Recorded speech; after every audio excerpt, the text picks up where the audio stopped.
Hello students, now we have to start our chapter that is development. Okay, तो development में अभी हमने देख लिया है कि किस तरीके से स्टेट को हम कंपेयर करेंगे और किस तरीके से कंट्रीज को हम कंपेयर करेंगे. ठीक है, और डेवलपमेंट के क्राइटेरियाज भी हमने देखे. ठीक है, डिफरेंट हैं. एज सच इनकम तो इम्पॉर्टेंट क्राइटेरिया है, इसके अलावा other criterias are also very important. ठीक है, तो आज हम जो है वो पढ़ेंगे about the sustainability of the development. कि जो डेवलपमेंट है वो हम कर तो रहे हैं बट वो किस तरीके से हो, सस्टेनेबल तरीके से. सस्टेनेबल का मतलब means in a safe mode. ठीक है, जिससे कि फ्यूचर में आने वाली जनरेशन के लिए भी चीज़ें अवेलेबल रहें. ऐसा ना हो कि हम जो चीज़ें यूज़ कर रहे हैं हम तो यूज़ कर लें पर हमारे बाद आने वाली नेक्स्ट जनरेशन उनको यूज़ ही ना कर पाए. क्योंकि हमने देखा है कि कुछ रिसोर्स कैसे हैं, कुछ तो रिन्यूएबल हैं जो रीन्यू हो रहे हैं. ठीक है, बहुत ज़्यादा नहीं हो रहे, थोड़े थोड़े हो रहे हैं पर हो रहे हैं रीन्यू. मीन्स आने वाली जनरेशन उन्हें यूज़ कर लेगी. बट कुछ रिसोर्सेज कैसे हैं, दैट इज़ नॉन रिन्यूएबल, यानी आने वाले टाइम में वो रिन्यूड नहीं होंगे. अगर वो रिन्यूड नहीं होंगे तो फिर नेक्स्ट जनरेशन उसको यूज़ कर पाएगी क्या, नहीं कर पाएगी. कुछ ही टाइम में ये रिसोर्स धीरे धीरे करके ख़त्म होते चले जाएंगे. और अगर एक बार ये ख़त्म हो गए तो फिर we can not use it. ठीक है, क्योंकि हम इनको ना तो हम बना सकते हैं ना ही ये अपने आप रीन्यू हो रहे हैं. तो हमें रिसोर्सेज का यूज़ तो करना है. बिना रिसोर्सेज के तो हम कैसे काम करेंगे. It's compulsory to use the resources, लेकिन उन्हें इस तरीके से यूज़ करना है कि आने वाली जनरेशन भी इन रिसोर्सेज को यूज़ कर सके, इनका प्रॉपर बेनिफिट ले सके. ऐसा ना हम तो सारे बेनिफिट ले लिए, आप लोगों के लिए नहीं बचेगा ना. नेक्स्ट जनरेशन तो आप ही हो, फिर आपके बाद आने वाली जनरेशन, उनके लिए भी तो रिसोर्स जरूरी हैं. तो आने वाले टाइम में हम रिसोर्सेज को इस तरीके से यूज़ करें जिससे कि रिसोर्स सेफली यूज़ हो. ठीक है, नेक्स्ट जनरेशन भी उसको यूज़ कर सके. ठीक है, देखते हैं क्या है इसमें, क्या है हमारा आज का टॉपिक, दैट इज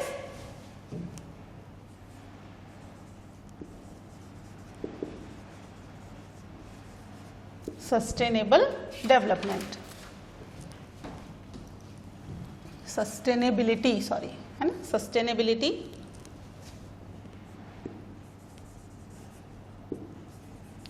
ऑफ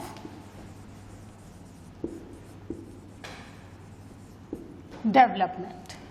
ठीक है, सही तरीके से रिसोर्सेज को यूज़ करना. अगर सही तरीके से हम यूज़ नहीं कर पाएंगे तो हम रिसोर्स को यूज़ नहीं कर पाएंगे. हमने इससे पहले जो चैप्टर पढ़ा था रिसोर्स एंड डेवलपमेंट ज्योग्राफी का, याद है, उस चैप्टर में भी हमने देखा था सस्टेनेबिलिटी. याद आया, सस्टेनेबिलिटी क्या थी, that is use of resources without damaging the environment, that is for the environment. यहाँ पर सस्टेनेबिलिटी ऑफ डेवलपमेंट का मतलब कि use the resources in a proper quantity. ठीक है, जिससे आने वाली generation they can also use it. जैसे कि आज जो हमारा जो ग्राउंड वाटर है, ग्राउंड वाटर मतलब अर्थ के अंदर जो है ना वाटर, हैंडपम्प के थ्रू या दूसरे तरीके से हम उसको यूज़ कर रहे हैं, ट्यूबवेल्स वगैरह में उसी से ही इरिगेशन की जा रही है. तो ये जो ग्राउंड वाटर है ये धीरे धीरे इसका लेवल डाउन होता चला जा रहा है. क्यों डाउन होता चला जा रहा है, ग्राउंड वाटर यानी अर्थ के नीचे है. ठीक है ना, तो वो जो वाटर लेवल है वो धीरे धीरे डाउन होता जा रहा है because we are using them indiscriminately. बहुत ज़्यादा यूज़ कर रहे हैं हम उनको. जितना होना चाहिए उस लेवल से अगर वो धीरे धीरे नीचे चला जाएगा तो आने वाले समय में हम ग्राउंड वाटर का तो यूज़ नहीं कर पाएंगे, प्लस वो ग्राउंड वाटर की जो जगह खाली होगी उस जगह को फिल करने के लिए अलग अलग डिजास्टर्स भी फेस करने पड़ेंगे. ठीक है, तो यहाँ पर हमें ग्राउंड वाटर का यूज़ तो करना है, उसके बिना तो कैसे काम चलेगा, है ना. बहुत सारी जगह हैं जहाँ पे टैप वाटर नहीं पहुँच रहा, नल नहीं है. ठीक है, वाटर की अवेलेबिलिटी को तो वो फुलफिल करेंगे तो उसके लिए they have to use the ground water.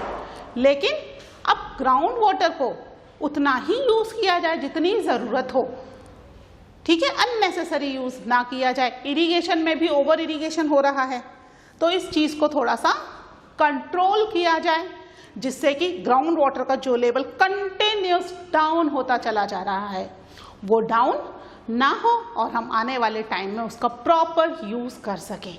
तो हमें डेवलपमेंट तो करना है, विदाउट इट हम नहीं कुछ कर सकते, ठीक है। डेवलपमेंट तो जरूरी है, तो डेवलपमेंट तो करें, लेकिन किसके हिसाब से? अब अकॉर्डिंग टू द सस्टेनेबिलिटी। समझ में आया? सस्टेनेबिलिटी देख लेते हैं हम इसके बारे में। Sustainable development,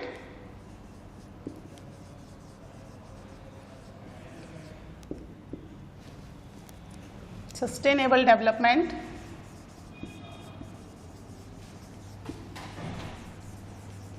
refers to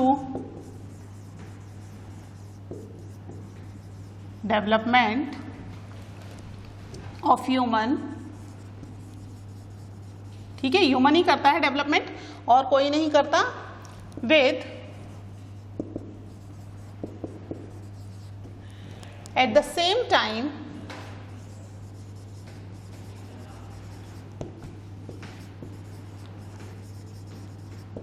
sustain the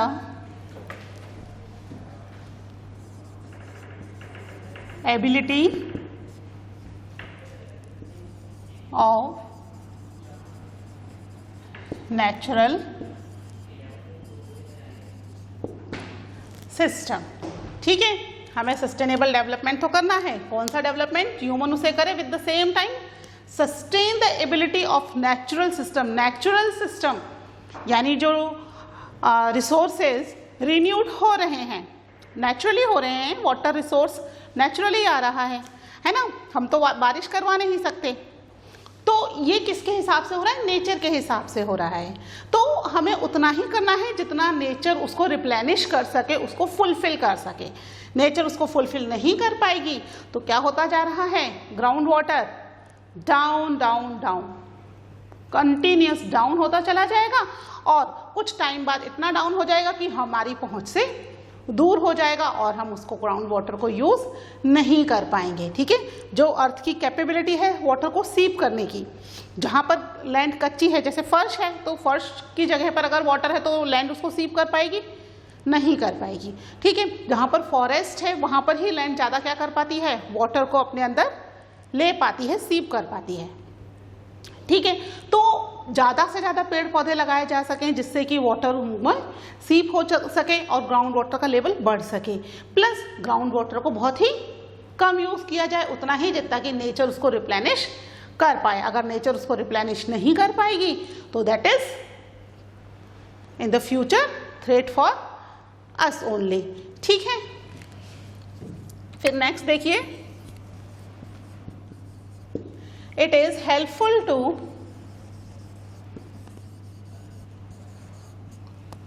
fulfill the needs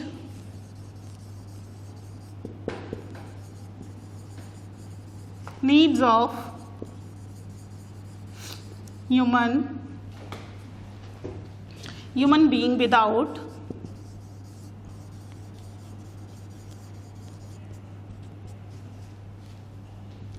harming the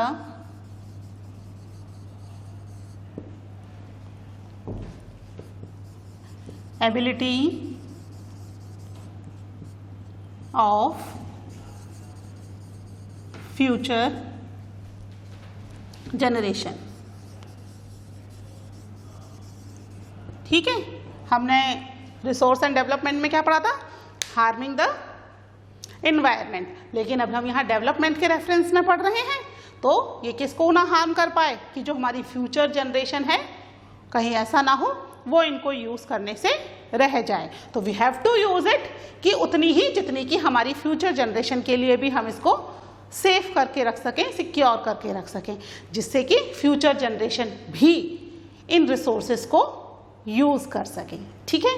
आप ये 2 पॉइंट लिखिए, फिर आगे और पॉइंट्स हम लिखते हैं।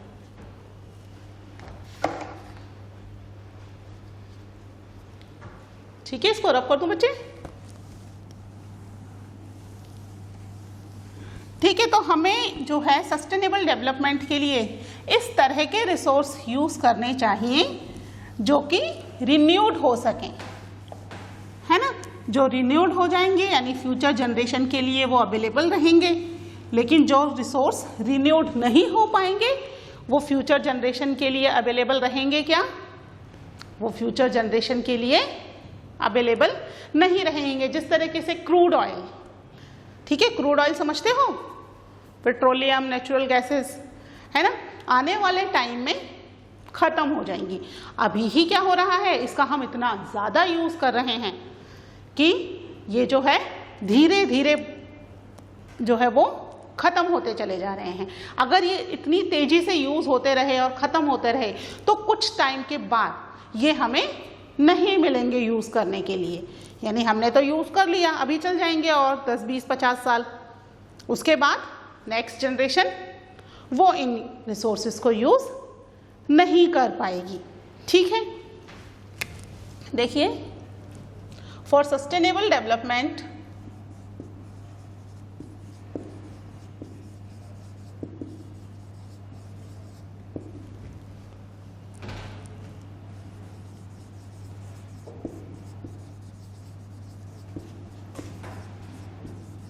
we have to use non-renewable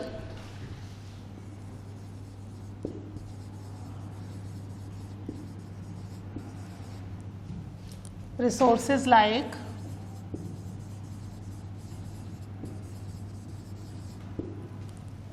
carbon-based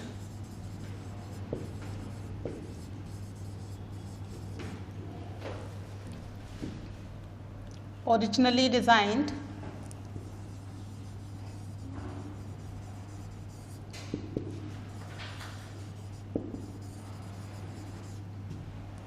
fuel for the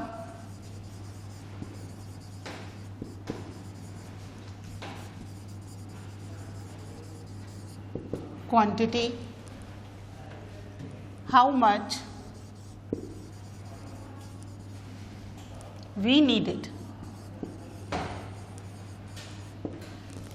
ठीक है, जो कि ओरिजिनली मिल रहा है हमें कार्बन बेस्ड फ्यूल, है ना, उसको हम यूज़ करें, आने वाले टाइम में वो ख़त्म हो जाएगा। Then we have to search some another alternate, दूसरा अल्टरनेट। आजकल गाड़ियों के लिए चलन होने लगा है ना, इलेक्ट्रिक बेस्ड गाड़ियाँ चलने लगी हैं, तो आने वाली जनरेशन इसको यूज़ नहीं कर पाएगी। तो हमें उतना ही यूज़ करना है जितना वी नीडेड, जितनी हमें ज़रूरत है। ऐसा ना हो अननेसेसरी घूमने के लिए भी हम उनको यूज़ कर रहे हैं, अननेसेसरी हम उनको बर्न कर रहे हैं, तो आने वाले टाइम में वो नहीं मिलेंगे। ठीक है, नेक्स्ट देखिए, some renewable resources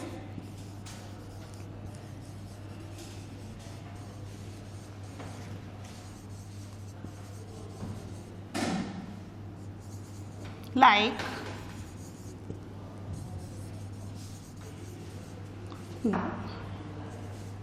groundwater,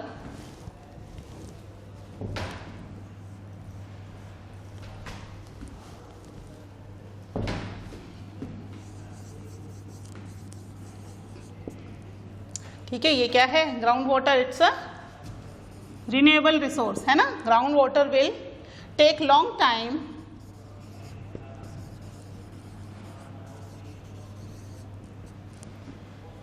for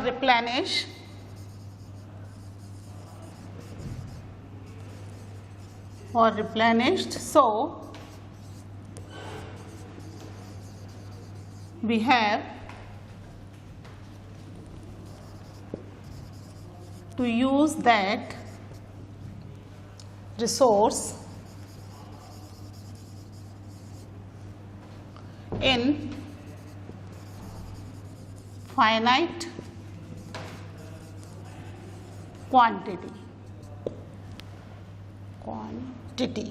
ठीक है, जितनी ज़रूरत है उतना ही हम इसको यूज़ करें। ग्राउंड वाटर जो है उसको रिप्लेनिश होने में, रिप्लेनिश मतलब वापस से फुलफिल होने में, ठीक है, जो अर्थ है उसको सीप करेगी तब जाके ग्राउंड वाटर फुलफिल होगा। रिवर्स तो क्या होंगी, डायरेक्ट रेनफॉल हुई, रिवर में आई, ठीक है, आसपास का लैंड का पानी रिवर में आया तो रिवर तो फुलफिल हो गई। लेकिन ग्राउंड वाटर कैसे होगा रिप्लेनिश?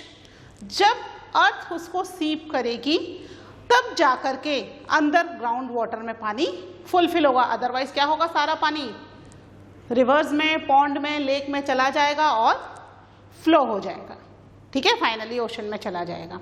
उसको सीप होने में टाइम लगता है।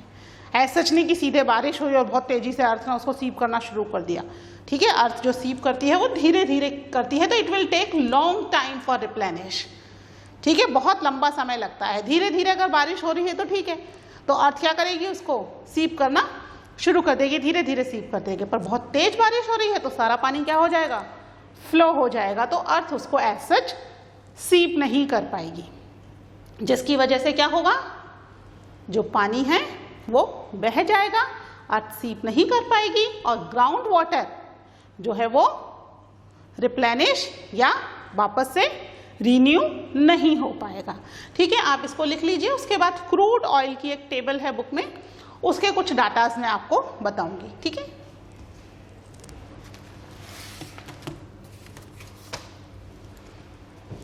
ठीक है, इसको रब कर दूं। बुक में दो एग्जाम्पल दे रखे हैं बेटा, एक है ग्राउंड वाटर, ठीक है।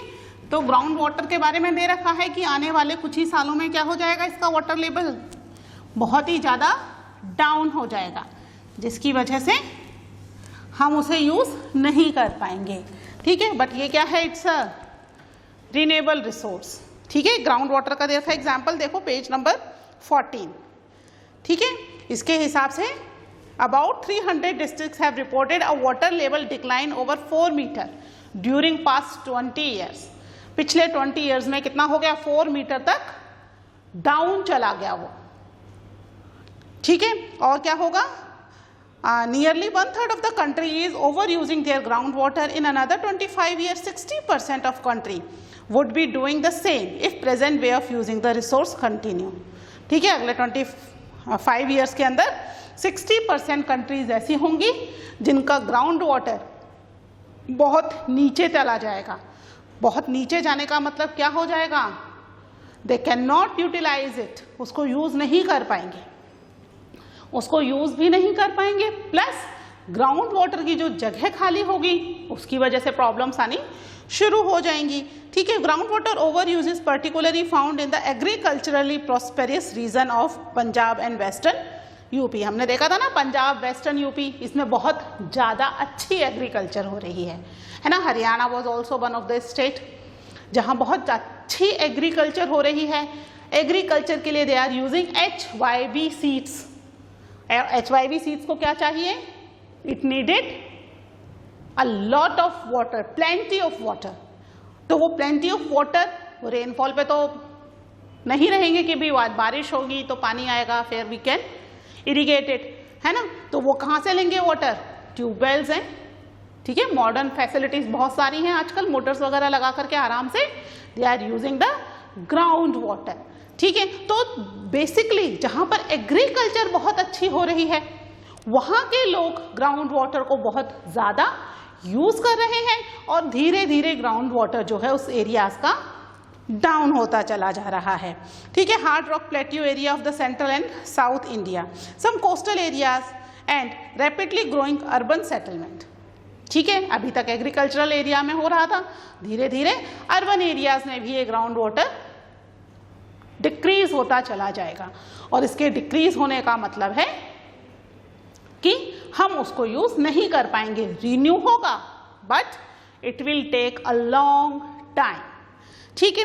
फिर देखो दूसरा एग्जाम्पल दे रखा है नेचुरल रिसोर्स का, क्रूड ऑयल का, ठीक है। क्रूड ऑयल रिजर्व, इसमें middle east, united states of America and world, तीनों का कंपैरिजन कर रखा है, ठीक है। इसमें थोड़ा डाटा चेंज हो गया है, मैं आपको एक बार वो डाटा बता देती हूँ बच्चे। ये है अपनी टेबल 1.7, ठीक है। टेबल 1.7 कौन सी है ये, क्रूड ऑयल रिजर्व्स, ठीक है। इसमें क्या दे रखा है, एक तो अपने रीजन्स दे रखे हैं, रीजन्स या हम कह सकते हैं कंट्री, ठीक है। प्लस यहाँ दे रखा है रिजर्व। ये बच्चे चेक कर लेना अपनी बुक में, ये चेंज है डाटा है ना, 2017 का डाटा है और आपकी बुक में शायद 2013 का डाटा दे रखा है या उससे पहले का डाटा देखा है ना, 1000 मिलियन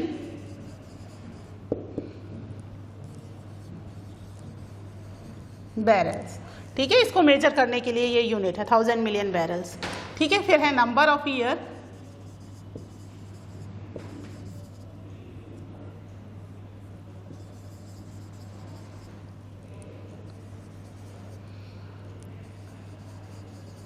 रिजर्व विल लास्ट। ये एक एस्टिमेशन है, ठीक है, कि ऐसा जितने ही टाइम में खत्म हो जाएगा नहीं है, ये एक एस्टिमेशन है कि भाई लगभग इतने टाइम में ये जो रिजर्व है वो खत्म हो जाएगा। ठीक है, इसमें दे रखा है सबसे ज्यादा जो है क्रूड ऑयल मिलता है मिडिल ईस्ट में, उसके बाद मिलता है यूनाइटेड स्टेट्स ऑफ अमेरिका। ठीक है, इसके बाद हम देखते हैं पूरे वर्ल्ड का, और भी जगहों पर मिलता है, सभी जगह का कंपैरिजन नहीं हो रहा है यहाँ पे। तो यहाँ पर लगभग कितना है 808,000 मिलियन बैरल्स। ठीक है, ऐसे ही यूनाइटेड स्टेट्स में कितना है, दैट इज 50,000 मिलियन बैरल्स। ठीक है, अगर हम पूरे वर्ल्ड का देखें तो वर्ल्ड में है 1697।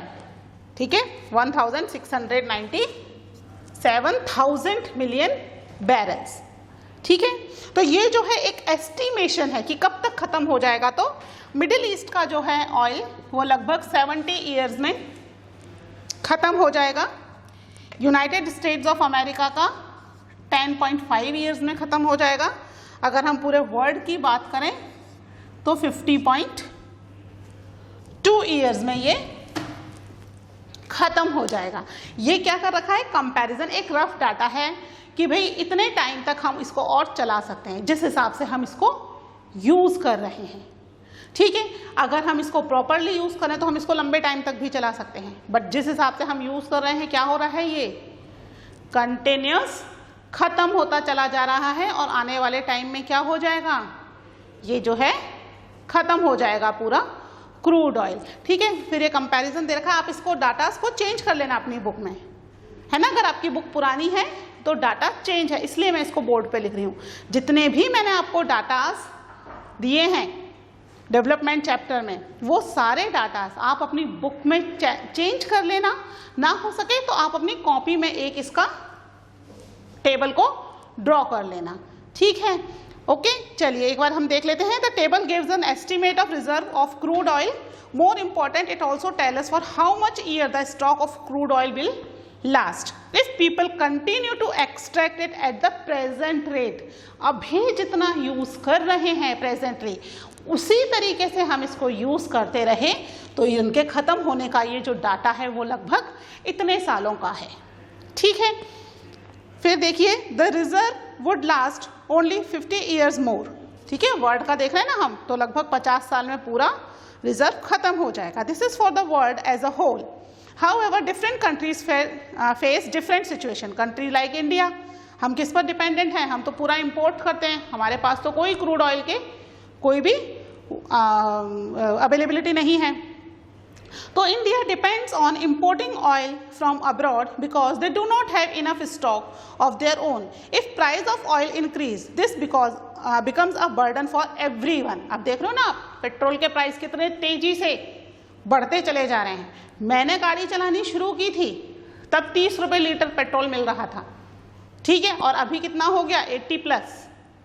ये कंटिन्यूस क्यों बढ़ रहा है, इसकी यूज हम इतना ज़्यादा कर रहे हैं, प्लस हमें क्या करना पड़ रहा है, ये बाहर से इंपोर्ट करना पड़ रहा है, हमारे यहाँ पर इतना इसका स्टॉक नहीं है। ठीक है, फिर देखिए there are countries like USA which have low reserve and hence want to secure oil through military और इकोनॉमिक पावर। अपनी इकोनॉमिक पावर को बढ़ाने के लिए भी वो बाहर इंपोर्ट करते हैं। ठीक है, प्लस अपनी मिलिट्री को मजबूत करने के लिए भी उन्हें चाहिए क्रूड ऑयल, तो इन सब के लिए भी उसे ऑयल चाहिए, तो उसके पास तो अगले 10 साल का ही रिजर्व है अगर वो अपनी कंट्री के लिए भी पूरा यूज करता है तो। ठीक है, the question of sustainability of development raise many fundamental new issues about the nature and process of development, कि आने वाले टाइम में ये जो ऑयल है ये खत्म हो जाएगा, तो या तो we have to search some another alternative resource, है ना, या फिर हम इनको प्रॉपर तरीके से यूज करना शुरू करें, तो हम हो सकता है 50 की जगह 60-70 साल तक इसको यूज कर सकें। ठीक है, तो ये चैप्टर अपना यहाँ पर कंप्लीट हो गया है।